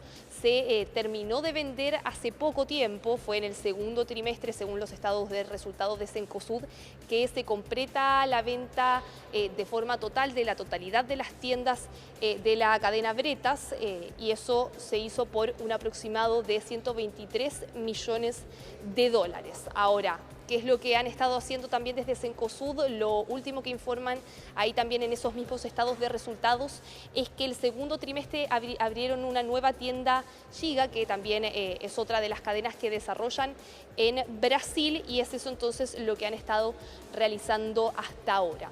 Ahora, hay que mencionar que no son solo los chilenos que van a invertir a Brasil, sino que también muchos grupos de ese país están eligiendo venir a Chile para realizar sus desembolsos. Hay algunos que también ya lo hacen hace bastante tiempo, y es precisamente ese el caso de la empresa Natura, que hace ya más de 4 décadas que está instalada en Chile. Pasemos a escuchar precisamente qué es lo que nos decían desde Natura con respecto a los proyectos y los planes que tienen hacia adelante para realizar entonces en nuestro país. Nos encontramos en un potente plan de expansión de nuestras tiendas y retail, y queremos cerrar este año con más de 50 tiendas abiertas a lo largo de todo el país, de Arica a Punta Arenas. Hemos estado potenciando también el canal digital a través de alianzas claves. Estamos invirtiendo también en nuevas categorías dentro del mercado, como home care, a través de nuestra línea de botánica, y próximamente buscamos también ingresar en el segmento de lujo con la alta perfumería Natura. En el sector financiero también han aterrizado actores importantes, como es por ejemplo el caso de BTG Pactual, que llegó entonces a nuestro país, y se trata de una de las principales empresas de inversión de todo Latinoamérica. También tenemos el caso de Patria Investments, que realizó la fusión en el año 2021 con la chilena Moneda Asset Management, y es el mismo destino también que siguió más adelante. De hecho, en octubre del año pasado ocurre esto, la fusión entre Vinci y la local Compass, que entonces, como decíamos, esa fusión se concreta a finales del año pasado. Pero no solo son los grupos financieros, también grandes empresas tecnológicas que llegan al país también viendo el potencial que tiene Chile. Ahí lo que mencionan en muchos casos tienen que ver con la estabilidad que perciben en comparación a otros países de Latinoamérica. Y ahí, por ejemplo, un grupo que se puede mencionar es Grupo Stefanini, que ha anunciado para los próximos años en Chile una inversión cercana a los 50 millones de dólares en Chile. En ese sentido, es una empresa, Grupo Stefanini, que se dedica a temas tecnológicos, sobre todo lo ligado al desarrollo de inteligencia artificial, también marketing digital, temas de ciberseguridad, entre otros. Pasemos a escuchar precisamente el detalle que entregaban de Grupo Stefanini hace un tiempo atrás, aquí en una entrevista con Agenda Económica, con respecto a qué se van a destinar estos grandes montos que están proyectados invertir en el caso de Chile. Con innovación, ¿sí? Con inteligencia artificial, este es nuestro foco. Queremos comprar empresas pequeñitas, empresas startups que tengan, que puedan agregar también para nuestro cliente y que puedan hacer parte de nuestro ecosistema de innovación, que hoy ya tenemos más de 30 empresas compradas y que trabajan para apoyar nuestra tecnología clave. Son algunas entonces de las empresas brasileñas que han estado invirtiendo en el último tiempo en el país, pero también, como recordábamos, el caso de grandes grupos chilenos que han optado por Brasil para realizar estos grandes desembolsos de dinero, lo que da cuenta efectivamente de una relación comercial que se ha ido fortaleciendo durante el último tiempo. Bien, muchísimas gracias, Pilar, con la información ahí de las inversiones Brasil-Chile, Chile-Brasil. Que estén muy bien. Y ya estamos junto a Alicia Contreras para revisar las noticias internacionales con los ojos puestos en Alaska, porque en algo menos de 48 horas se van a reunir los presidentes Vladimir Putin y Donald Trump, eso sí, con una advertencia bastante sorprendente a 48 horas de este encuentro por parte de Donald Trump. Cuéntanos, Ali. Así es, Mati, advirtió de severas consecuencias Donald Trump para Rusia si es que no se logra un alto al fuego en esta reunión que tiene pactada entonces con el presidente ruso. Se va a realizar en Alaska, en una base militar. Ya se confirmó entonces la locación de esta reunión, que se realizará el próximo viernes. Y previo entonces a esta cita, este miércoles, Donald Trump se reunió telefónicamente, habló por videollamada con los líderes de Europa y también con el presidente de Ucrania, Volodymyr Zelensky. Y después de eso tuvo una actividad donde, por supuesto, se le preguntó rápidamente por esta cumbre con Vladimir Putin, y ahí advirtió entonces de estas consecuencias si es que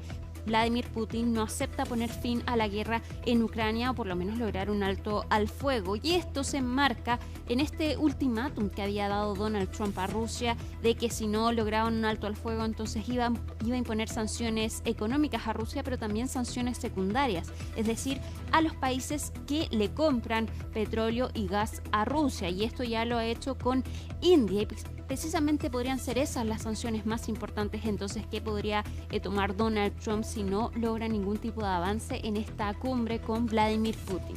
Veamos primero el informe que nos llega desde Atlanta por parte de Gustavo Valdés sobre todos los preparativos para esta cumbre. Donald Trump reiteró el miércoles que su reunión con Vladimir Putin el viernes en Alaska es solamente el primer paso para tratar de comenzar negociaciones y terminar el conflicto entre Rusia y Ucrania. Dice que él quiere escuchar lo que tiene que decir el presidente ruso y que si le gusta lo que escucha, quiere convocar a otra reunión lo más pronto posible entre el presidente de Rusia y el presidente de Ucrania, Volodymyr Zelensky. Quieren que estén cara a cara para comenzar las negociaciones. Dice que a él le gustaría participar, pero que no es necesario. Lo importante es que estos dos líderes estén en comunicación. Pero también advirtió que si no le gusta lo que escuche en la reunión en Alaska, pudiera imponer nuevas sanciones y habría repercusiones serias en contra de Rusia si no se comienza un proceso de paz. Estas declaraciones las hizo luego de realizar una mini cumbre remota, algo que hicieron por videoconferencia convocada por el canciller de Alemania, en la que participaron líderes de países europeos y el presidente de Ucrania, Volodymyr Zelensky, quien advirtió que la única condición para comenzar las negociaciones sería un cese al fuego inmediato, que esa es la única manera en la que se puede comenzar a negociar de buena fe con el gobierno de Rusia. En el centro de este conflicto está obviamente el territorio que Rusia quiere anexarse. Ellos quieren que se les deje quedar con el territorio que ya tienen en posesión, algo con lo que el gobierno de Ucrania no está de acuerdo.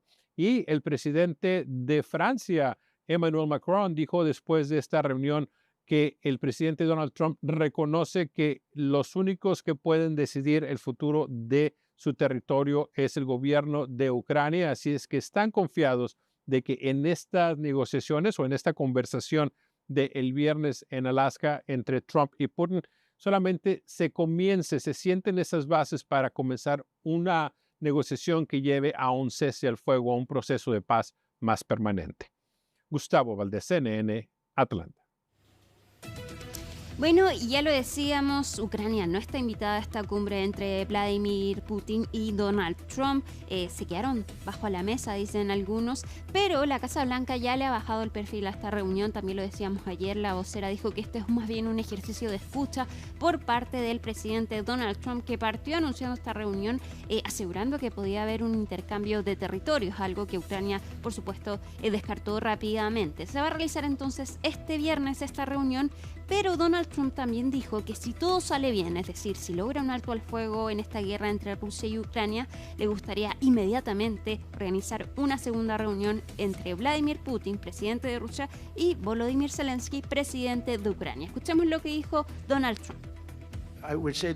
Yo diría que la segunda reunión, si la primera sale bien, la haremos rápidamente. Me gustaría hacerlo casi de inmediato y tendremos una segunda reunión rápida entre el presidente Putin, el presidente Zelensky y yo, si ellos quieren que esté presente.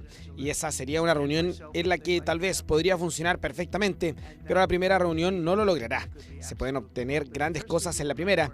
Va a ser una reunión muy importante, pero está preparando el terreno para la segunda reunión.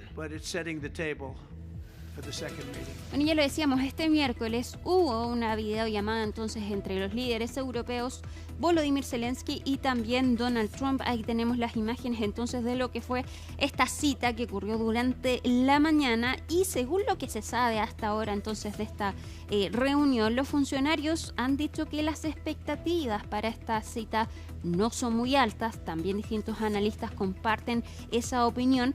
Pero, según lo que dijo en esta reunión, al parecer Donald Trump también les aseguró que no va a negociar territorios a cambio de un alto al fuego. Mientras tanto, el presidente de Ucrania, Volodymyr Zelensky, está exigiendo garantías de seguridad y que todo lo que tenga que ver con Ucrania sea negociado con Ucrania, que Ucrania esté presente entonces en estas conversaciones. Escuchemos lo que dijo hoy Volodymyr Zelensky, presidente de Ucrania.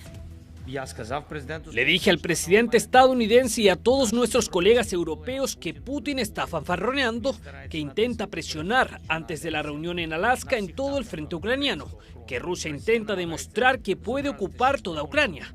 Por supuesto, ese es su deseo. Debemos preparar un formato trilateral para la conversación. Debe haber un alto al fuego en primer lugar y deben existir garantías de seguridad realmente fiables. Hoy, por cierto, el presidente Trump habló sobre su apoyo a esto y sobre la disposición de Estados Unidos a participar. Además, entre los principios acordados, Rusia no puede tener derecho a veto sobre las perspectivas europeas y de la OTAN de Ucrania.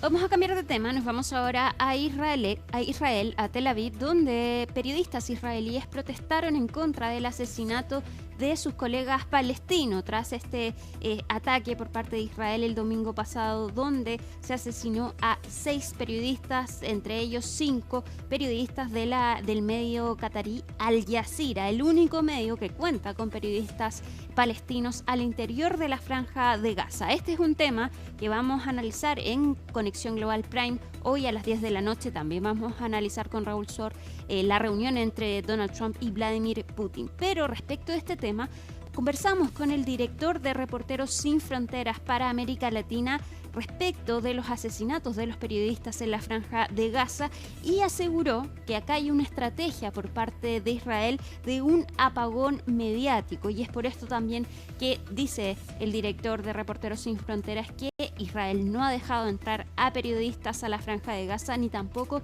ha dejado que los periodistas que están al interior del enclave palestino puedan salir de la franja. Escuchemos un adelanto entonces de esta entrevista con el director de Reporteros Sin Fronteras para América Latina.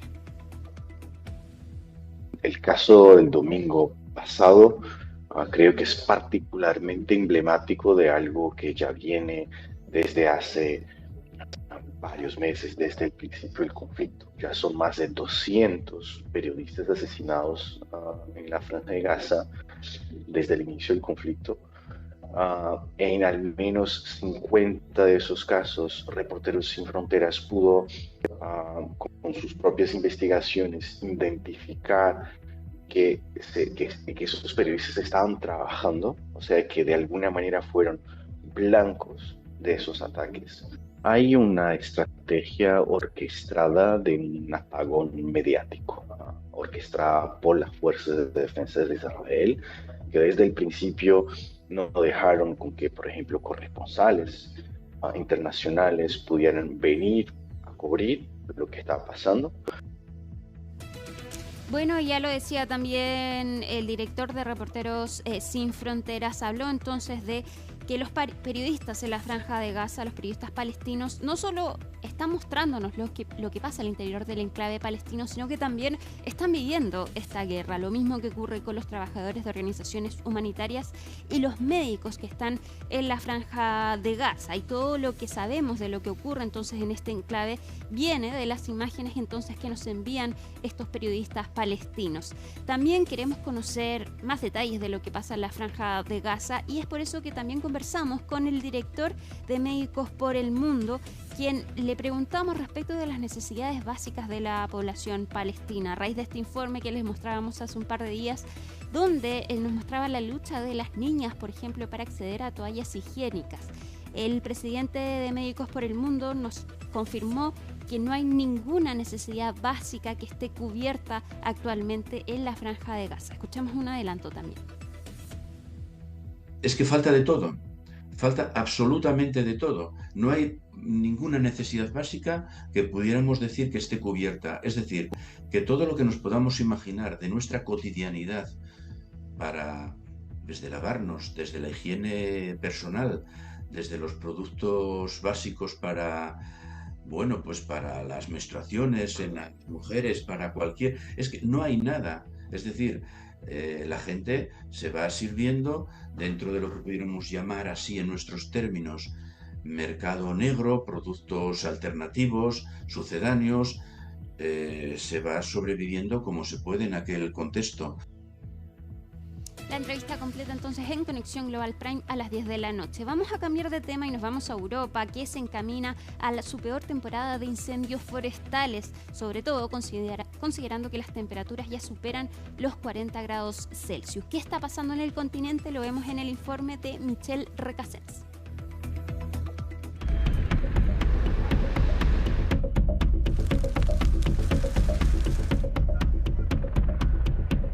Europa enfrenta su peor temporada de incendios forestales, en gran parte por las altas temperaturas que superan los 40 grados en varias ciudades.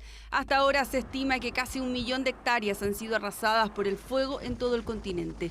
En España, un gran incendio se desató el lunes en la localidad de Tres Cantos, cerca de Madrid.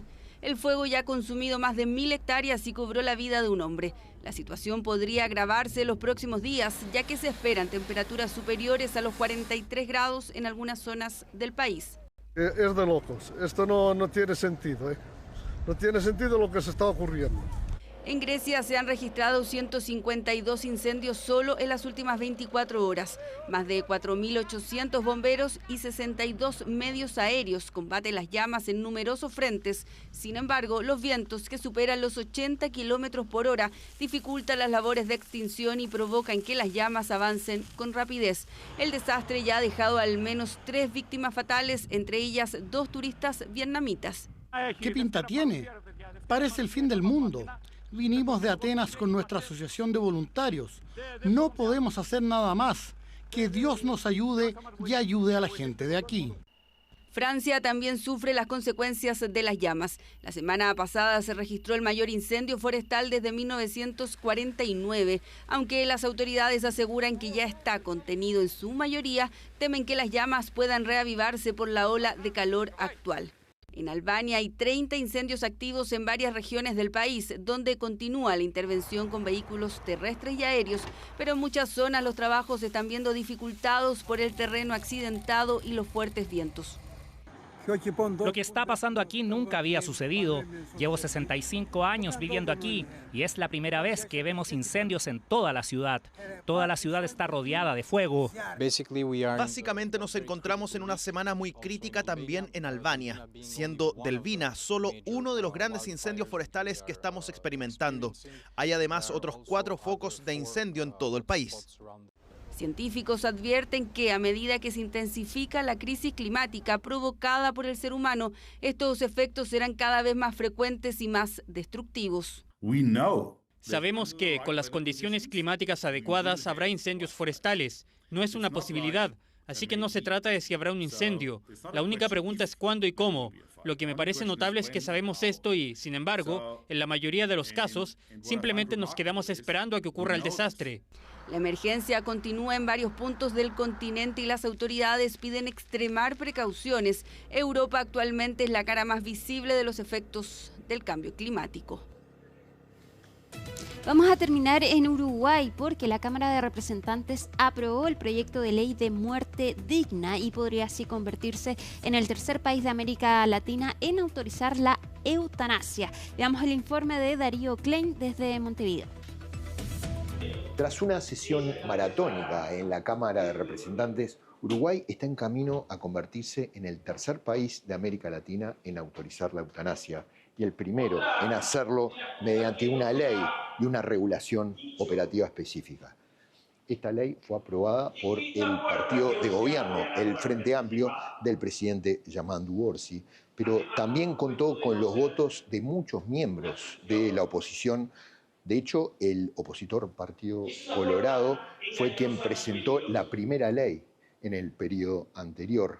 Después de hoy, esta llamada ley de muerte digna para personas con enfermedades incurables o irreversibles pasará a la Cámara de Senadores, donde, a diferencia de lo que ocurre aquí en la Cámara Baja, el oficialismo, el Frente Amplio, tiene la mayoría y es seguro que va a ser aprobada.